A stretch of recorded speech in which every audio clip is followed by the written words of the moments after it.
This is VOA Africa.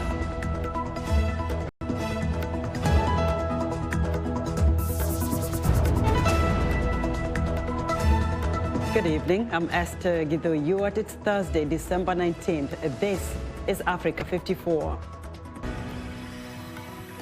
The Democratic majority U.S. House of Representatives votes to impeach President Donald Trump. We'll have an in-depth report on the historic event and what's next for the president and America's citizens. A European Union-sponsored project is trying to reduce the number of Malawians leaving the country for prospects of better jobs abroad. And Boeing confirms it will suspend production of its 737 MAX jetliner in January. We'll have more on the potential impact of this move.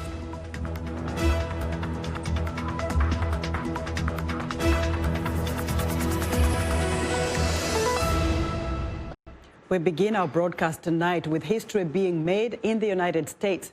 The Democratic majority U.S. House of Representatives voted to impeach President Donald Trump Wednesday night.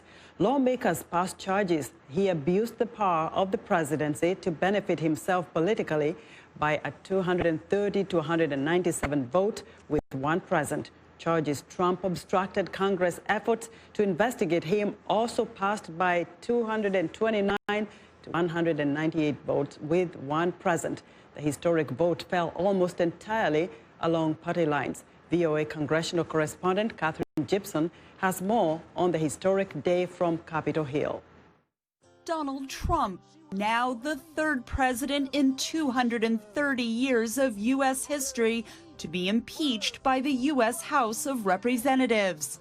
House Speaker Nancy Pelosi warning Democrats not to cheer the historic moment. After acknowledging the seriousness of the vote earlier. It is tragic that the president's reckless actions make impeachment necessary. He gave us no choice. The vote ends the House's divisive three-month investigation into the president that began with a whistleblower complaint alleging Trump held up nearly $400 million in congressionally approved military aid to Ukraine in return for a personal political favor from Ukraine's leader. To investigate political rival Joe Biden and his son Hunter, a move Democrats said endangered American democracy. In America, no one is above the law. Donald J. Trump sacrificed our national security in an effort to cheat in the next election. And for that and his continued efforts to seek foreign interference in our elections, he must be impeached.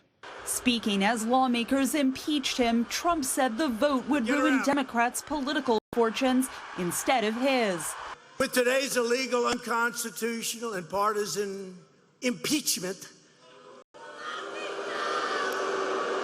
the do-nothing Democrats, and they are do-nothing. All they want to do is focus on this. What they could be doing are declaring their deep hatred and disdain for the American voter. This lawless partisan impeachment is a political suicide march for the Democrat Party. Every single House Republican remained loyal to the president, arguing Democrats were trying to invalidate the results of the 2016 election. They can't actually pin anything of factual basis on him. The president did nothing wrong in this issue. Polls show lawmakers aren't the only ones divided. Around 43% of the American public supports Trump, while around half of the American public supports impeachment. That is a significant change from the last impeachment that we had. What it doesn't mean is that Trump's presidency will end early. We are so partisan now in the United States, and our polarization by party is so intense that really impeachment is not even a power anymore. It doesn't work. But the historic vote does place Trump in a small group of U.S. presidents forever remembered for facing the ultimate disapproval of lawmakers. While Democrats' passage of articles of impeachment requires a trial of Trump in the Republican majority Senate early next year, he will almost certainly be acquitted and stay in office. Republicans were never going to expel Trump. But it's a warning to President Trump whether he serves 1 more year as president or 5 more years as president, it's going to remind him of what can happen when you go too far. Despite the expectation Trump will remain in office, impeachment is a rare moment in U.S. political history and now a permanent mark on the record of President Trump. Catherine Gibson, VOA News, Capitol Hill. Now, to deep dive into what the impeachment of President Trump means to him and his legacy, what it means for the country, and the next steps in this historic process, I'm joined by VOA's News Center executive producer, Steve Reddish. Steve, help our viewers understand what this all means for everyone involved in this deeply partisan, discussion, inquiry. It means that the president has been impeached. The Congress has said what you did, what we think you did, does not comport. It's a two-step process for impeachment. And he is impeached. No matter what the Senate does, no matter what happens further, he has been impeached by the House of Representatives. Now, the Senate must decide whether or not to remove him from office. So walk us through the next process, the trial. So what happens next is that Nancy Pelosi, you saw her on the report before, she and her advisors need to determine who's going to prosecute this case in the Senate.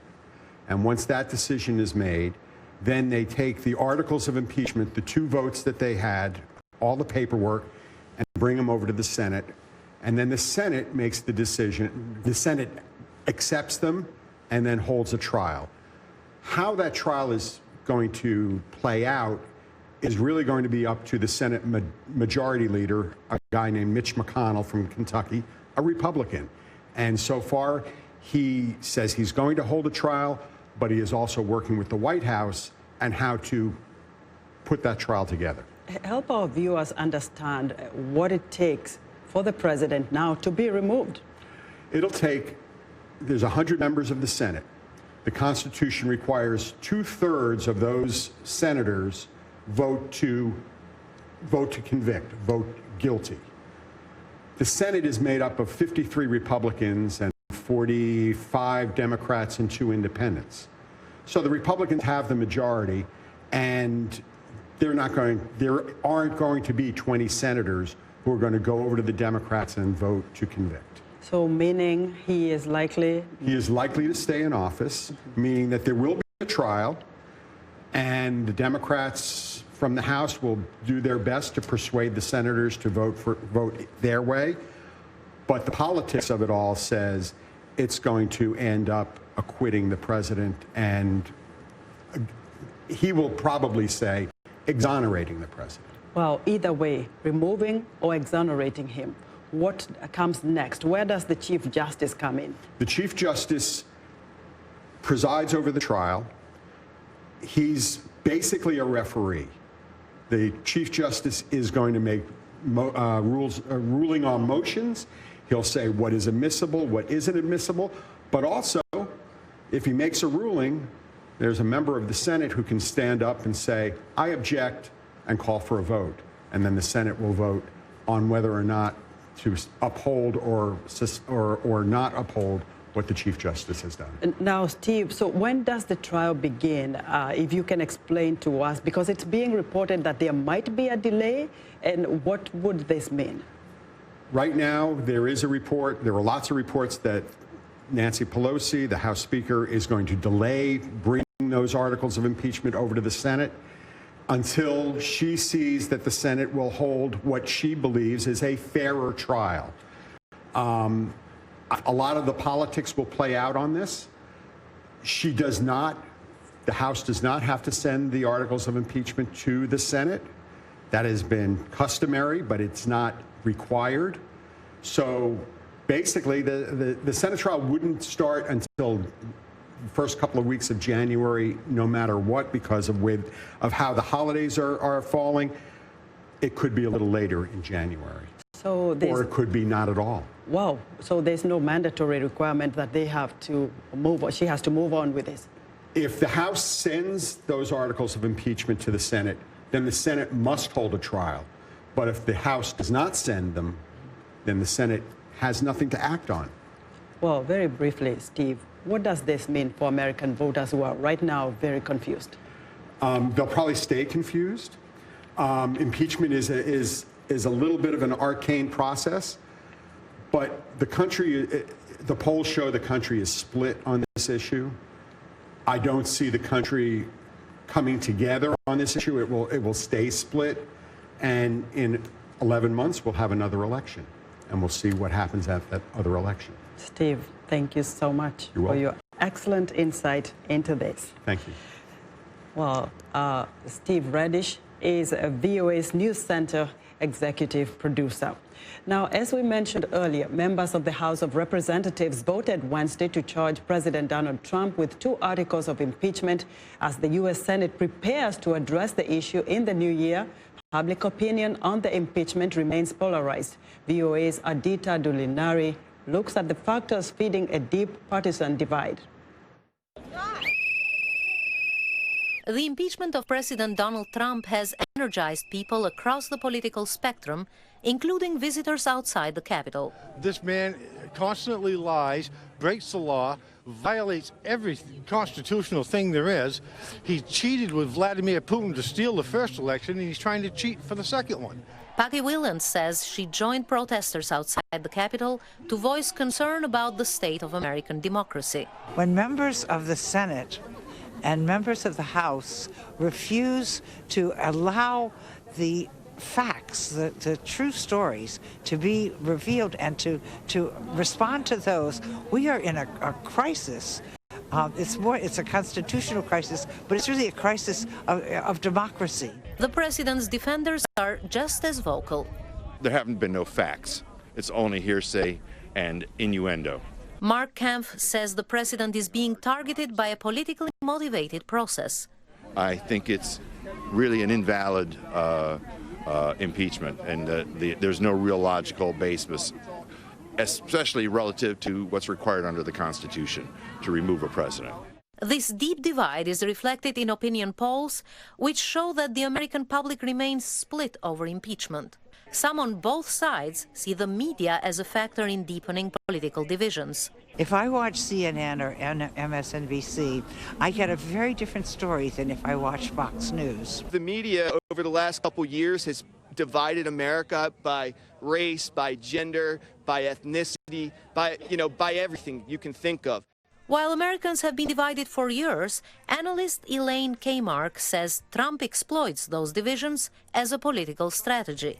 It's long-standing, and then Donald Trump has taken it to new heights with the way he's conducted the presidency. President Donald Trump is expected to survive a trial to remove him from office in the Republican-controlled Senate. But supporters of the impeachment process don't seem disheartened. They got to do their job. They swore an oath to uphold the Constitution. The man broke the law. This has nothing to do with the election. This is the law. Analyst Kmark says that while divisive, the process has helped to strengthen American democracy. The most important reason to do this is to preserve what we call in the United States the separation of powers. The process has also energized the political base of both parties. Analysts like Kmark expect to see in the 2020 elections the highest turnout ever in American history. Adita Dunelari, VOA News, Washington. Thank you, Adita. We're excited to hear what you think about Africa54. Join the discussion on Facebook. The address is Africa54. We're also streaming our broadcast live on Facebook. Please watch and share our show with your friends. Also, check out our headlines 24/7 on voaafrica.com. Still to come, 7 U.S. Democratic presidential candidates hold their final debate on Thursday night, offering themselves to U.S. voters as alternative in the 2020 U.S. election to President Trump. You're watching Africa54, and we'll be right back.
7 U.S. Democratic presidential candidates are debating again Thursday, presenting themselves to U.S. voters as alternative in the next year's election to President Trump, who was impeached on Wednesday, but unmoved in his quest for a second term in the White House.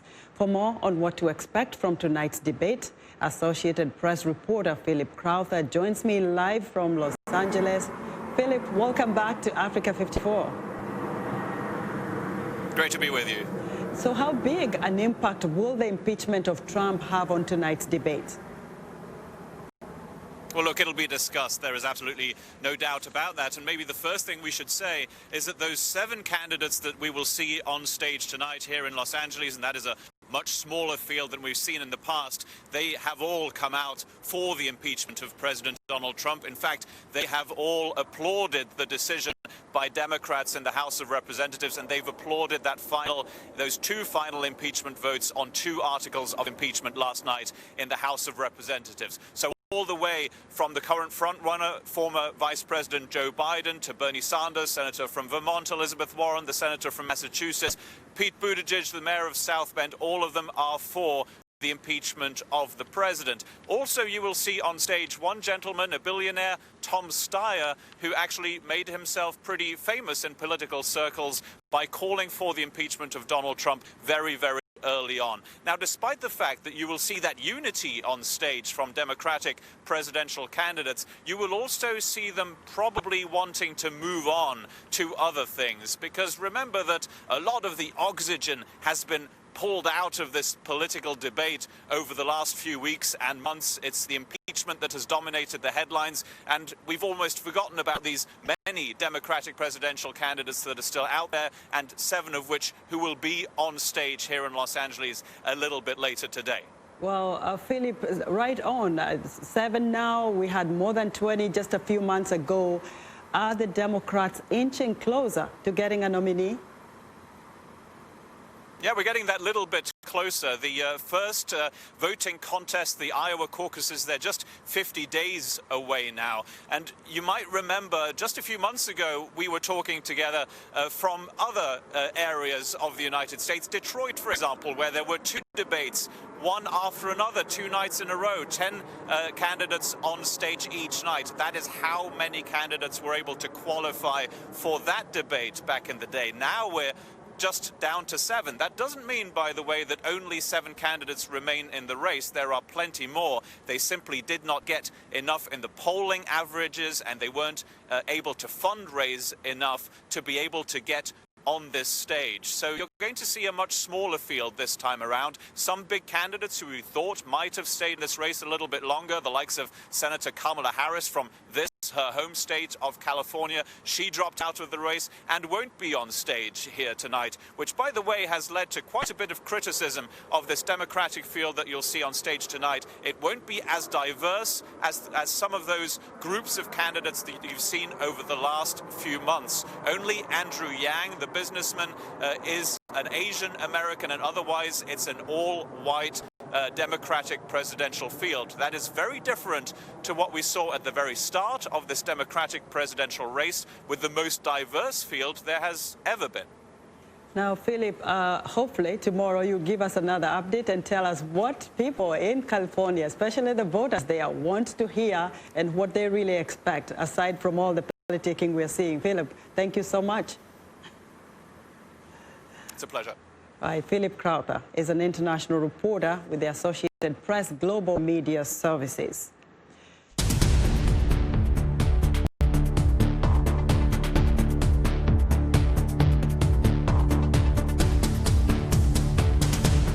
Now to Africa, where the number of Malawian migrant workers in South Africa is estimated at 100,000 or more.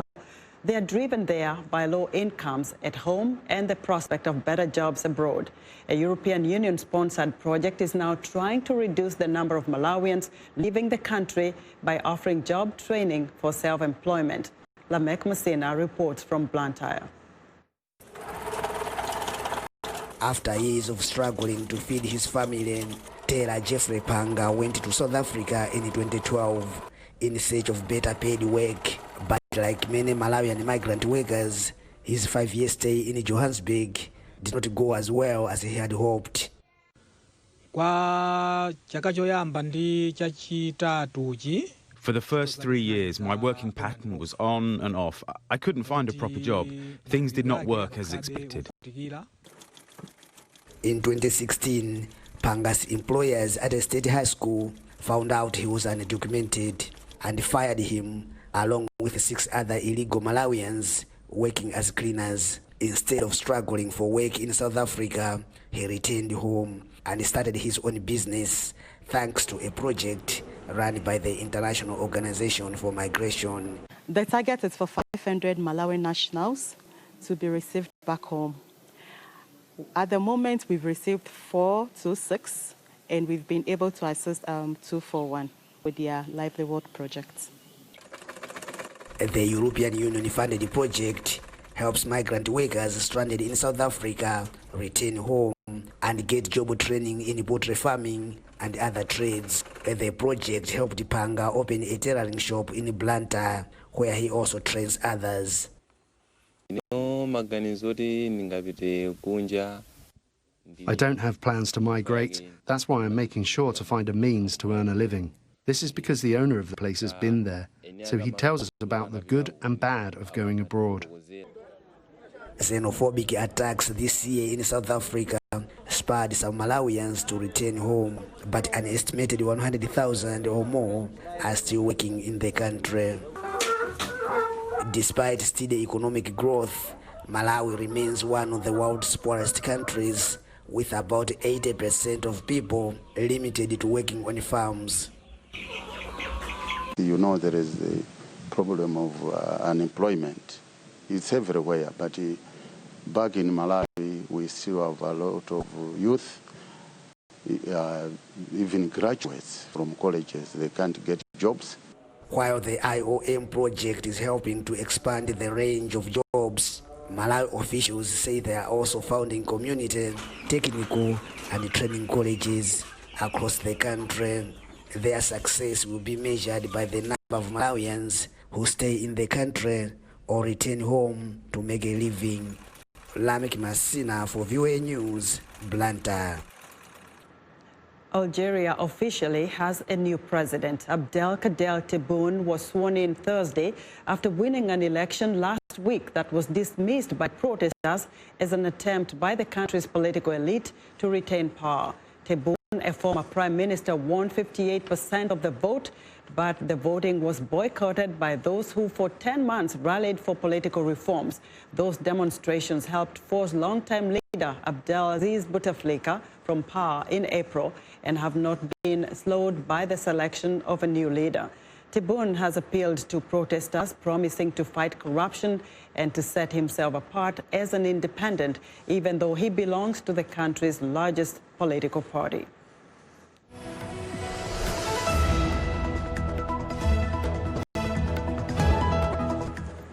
Airline manufacturing giant Boeing says it will suspend production of its 737 MAX jetliner in January. Industry regulators have made it clear they will not approve the jet's return to service by the end of 2019. VOA correspondent Mariama Diallo explains the potential impact of the move.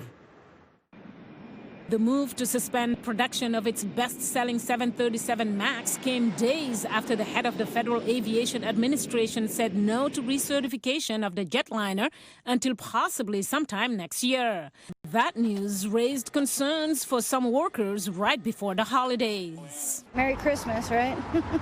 For now, the company says there would be no layoffs of its 12,000 employees during the production freeze. Meanwhile, suspending production of a commercial aircraft will have a major impact on multiple levels, analysts say.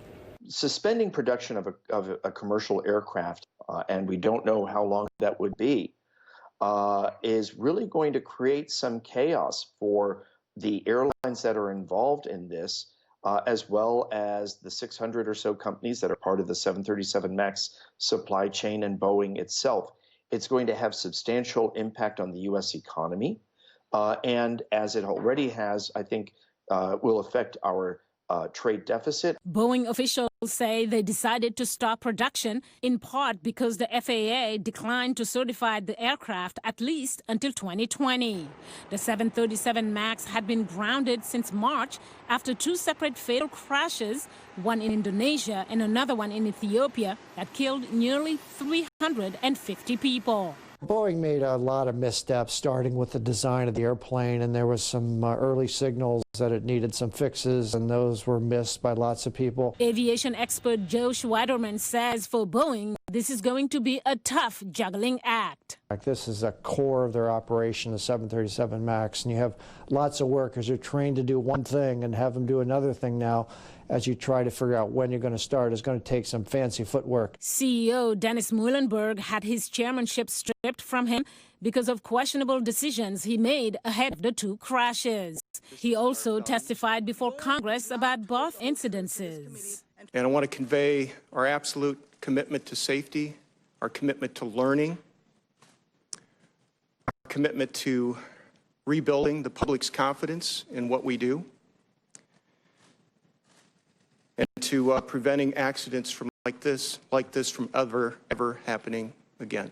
But critics say he's been slow to accept blame for software failures that safety inspectors say contributed to both crashes. Mariama Diallo, VOA News, Washington.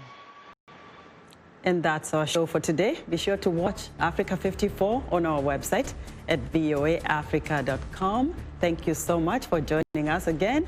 And from all of us here in Washington, have a good evening.